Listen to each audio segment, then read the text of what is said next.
What the Indeed. I can't believe I missed it the first time around, but this milkshake survives this. The first line in this tweet is worded very strangely. Thanks for all the fans? Shouldn't it be thanks to all the fans? I guess there could be a feature on this version of Twitter that allows you to fan something, you know, other than the fires of misinformation.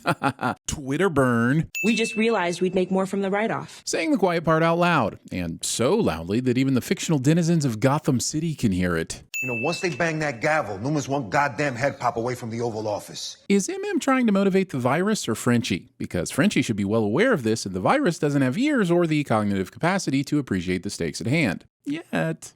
Also, wait. Why isn't making Newman pop Singer's head Homelander in Sage's plan? She popped an entire Senate committee with no issue. There's basically no way it could be traced back to her, right? Just wait until he's in a public space, pop, and then she's the president. Why are we around with the complexities and risks that go along with bringing in another assassin? Oh, I told you Vicky locked it all down.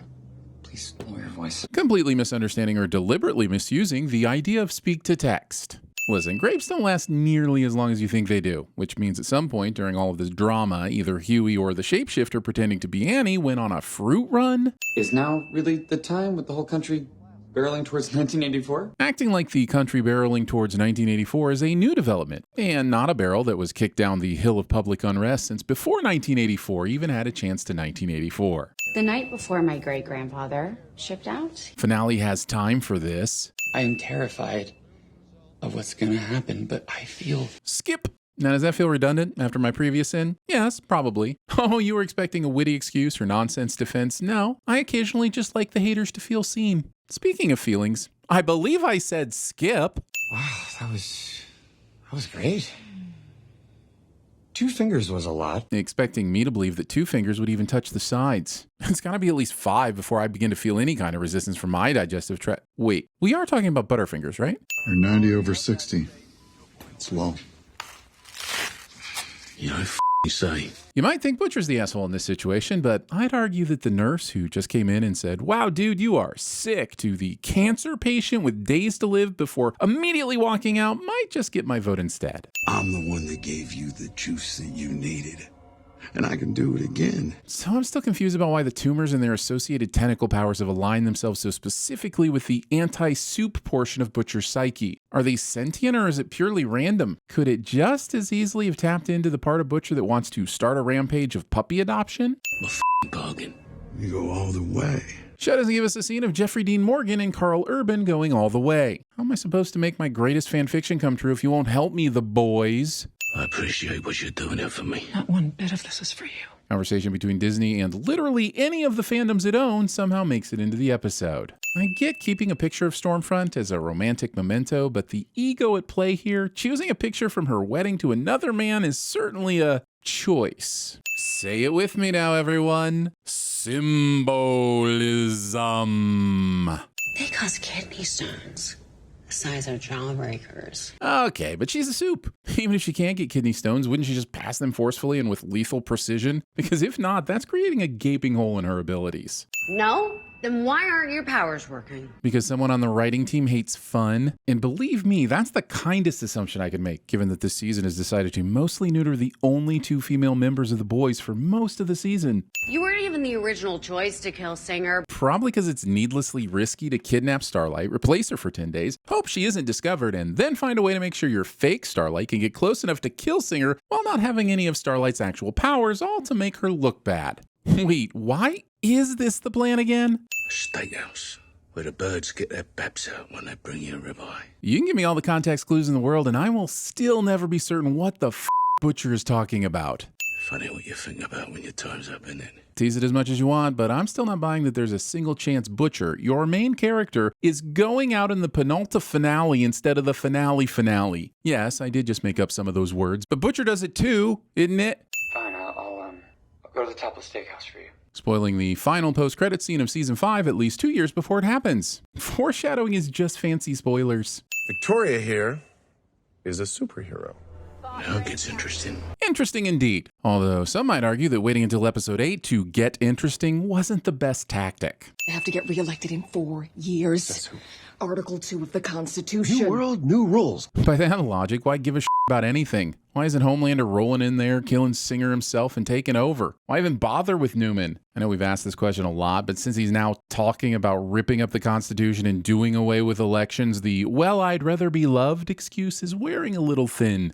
I need you to make a list of anyone within the company that has damaging information on me or the Seven. Why do you care? What are they going to do? Why does Homelander care about anyone who might have dirt on him just seconds after not worrying about elections? Frenchie, tell me you got something. You want to try this instead of me? I'm working as fast as I can. Captain Kirk yells at Scotty to do the thing faster, and Scotty says he's doing his best, but in a funny accent. Cliché. It's all gone.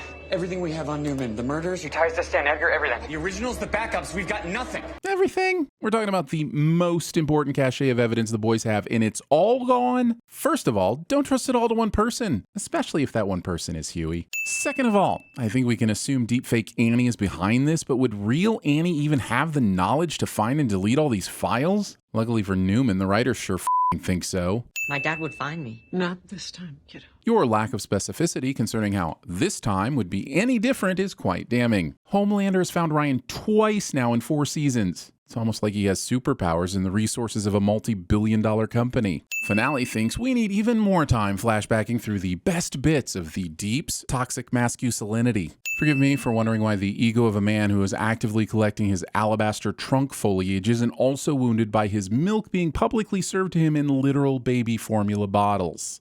Everyone on this list needs to be removed. Is that it? I always figured that Vought was a company of hundreds, if not thousands of people, especially considering the Disney allegories. How are there only 20 people plus Ashley in the entire company that have damaging information on the Seven? And why are 9 of them highlighted? Okay, maybe there are multiple pages, but then why is there so much space left at the bottom? And why wouldn't the pages be stapled together? Why isn't anything in Homelander's Fortress of Egotude locked? In this scene, Ashley turns into an unspeakable monster. What's confusing is that this development is being presented as news.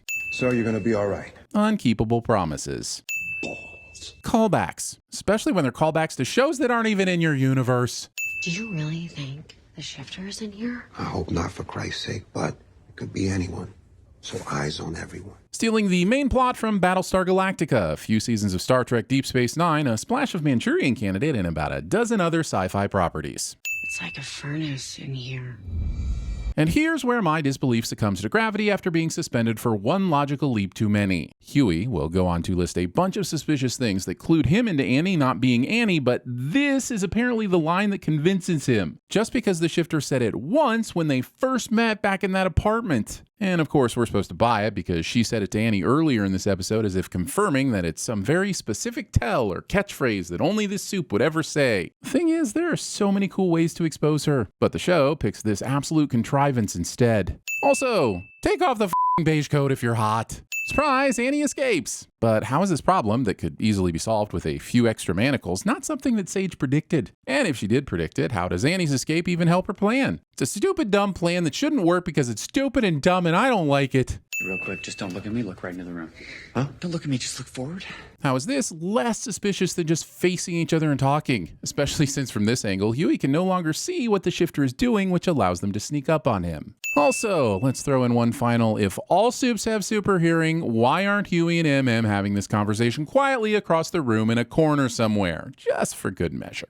Trust me, I don't know how or when they switched, but that is 100% not Annie. I'll refer back to my earlier sin and contest that you're, at best, 35% certain that's not Annie. Yes, it looks cool, but since there's no need to dodge bullets and the shifter didn't carry any of this forward momentum into an attack, this wall ride feels oddly decorative. Picking the least efficient way to kill a man in the name of looking extra sociopathic. Why does this season keep killing Kimiko instead of letting her kick ass? I've seen her die more times than Captain Jack. No, I'm talking about Harkness, not Sparrow. Although that does apply to Sparrow more than it should. How many numbers are there? Everyone's first introduction to math.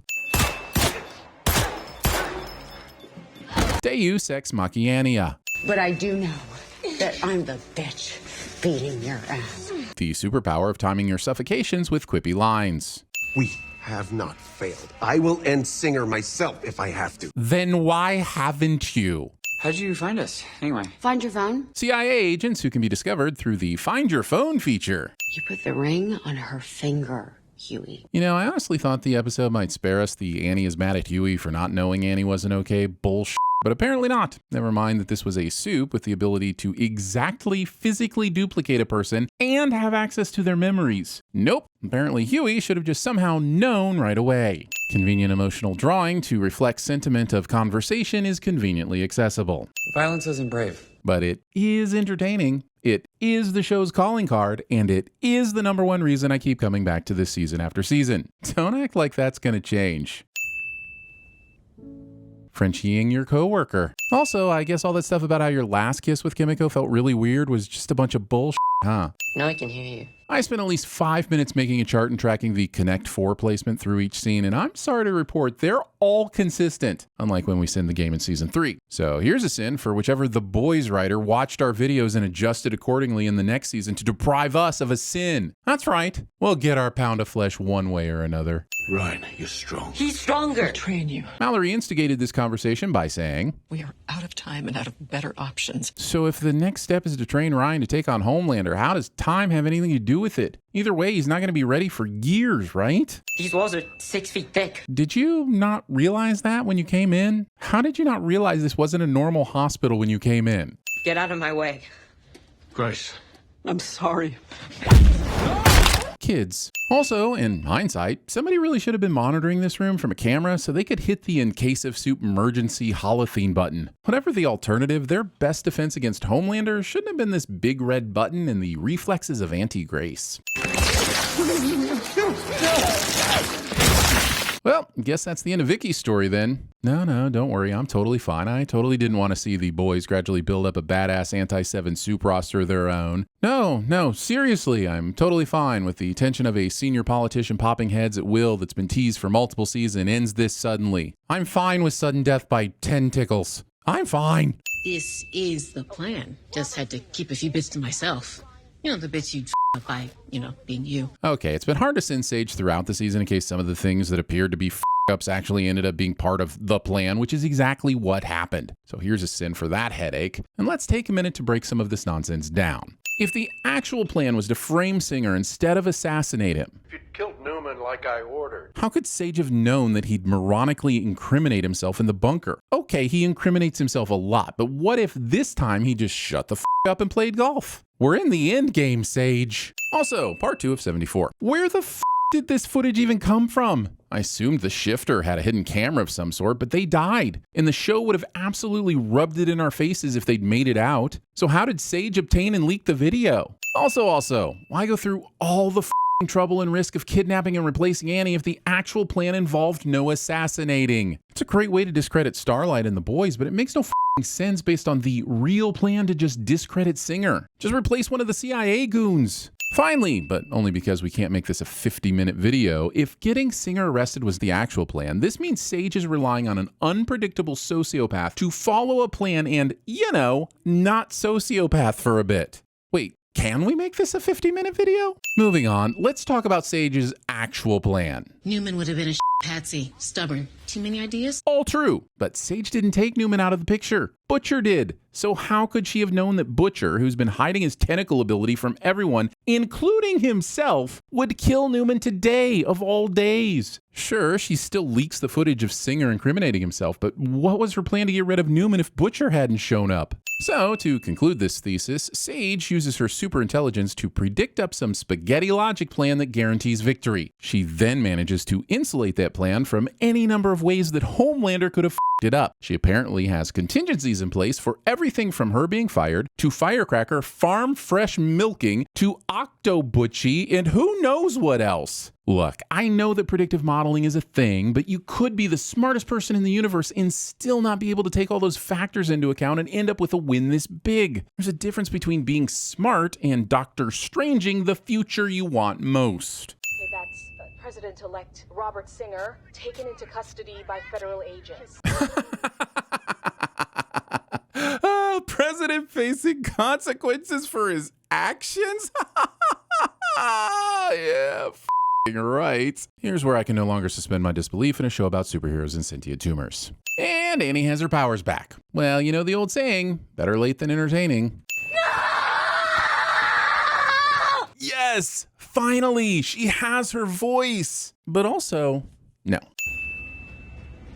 Going full lock in your car and not allowing your imaginary friend to sit in the front passenger seat. As we conclude another finale staring into Butcher's eyes, I'm left contemplating the season that was. The highs, the lows, the peaks, and the peens. The social commentary, Frenchie co-monotony, and a libido-driven lobotomy. Daddy issues, mommy issues, pegging patience while I reach for the tissues. I excitedly ask how will it end as season 5 draws near? A question and emotion I will have forgotten after having to wait 2 years.